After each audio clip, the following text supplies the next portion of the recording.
Magandang umaga mga kahuwan. Narito na ang lagay ng panahon ngayon. Happy Thursday po sa ating lahat.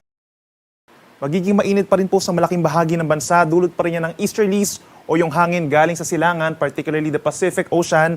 At ito pa rin po magdadala ng mainit na panahon at mga pag-ulan dito po sa bahagi ng Mindanao. Samantala, base sa ating latest satellite animation, kung mapapansin po nila, meron tayong cloud clusters dun po sa may gitnang Pacific Ocean, pero hindi naman yan inaasahang lalapit sa ating kalupaan at hindi rin magiging bagyo sa mga susunod na araw.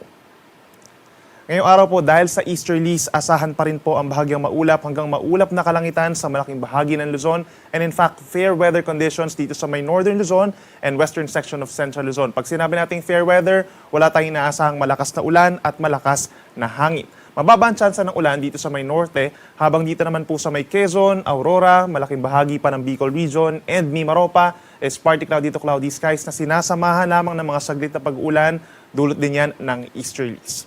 Temperature natin sa Metro Manila, mainit pa rin po, no? Between 22 to 32 degrees Celsius, habang sa Baguio naman po is between 14 to 26 degrees Celsius. But ilang lugar dito po sa may Southern Luzon is posibleng makaranas ng mas mataas po na temperatura, particularly yung heat index na tinatawag. Posibleng makaranas ng higit sa 38 degrees Celsius dito sa may Vera Catanduanes, Masbate City, Calapan Oriental Mindoro, at even dito sa may Puerto Princesa, Palawan. Samantala sa ating mga kababayan dito sa Visayas and Palawan, partly cloudy to cloudy skies din po, and as early as morning, possible yung mga kaulapan dito sa may southern portion ng Visayas, particularly sa may Bohol and southern Leyte, dulot po yan ng easterlies.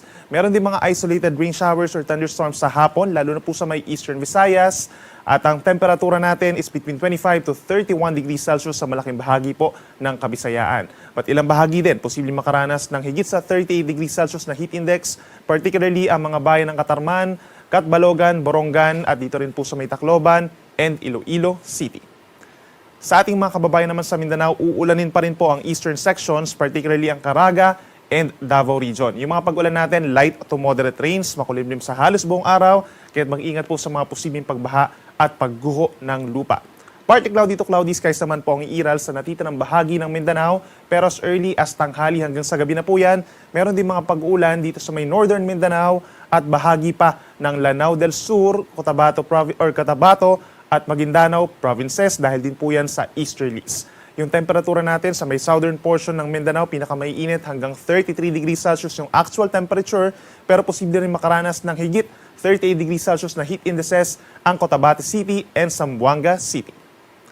Sa ngayon po, dahil wala naman tayong amihan, ay moderate to rough seas naman po tayo dito sa may extreme northern Luzon, habang katamtaman ng mga pag-alon hanggang 2.5 metro dun sa mga lugar facing the Pacific Ocean. Banayad ang katamtaman naman po sa natitirang baybayin ng ating bansa, but please take note, lalakas muli ang ating northeast monsoon sa mga susunod na araw hanggang early next week, kaya magiging maalon muli dito sa malaking bahagi ng northern Luzon at silangang baybayin po ng ating bansa. Sunrise po natin ay 6:70 ng umaga at sunset ay 6:02 ng gabi.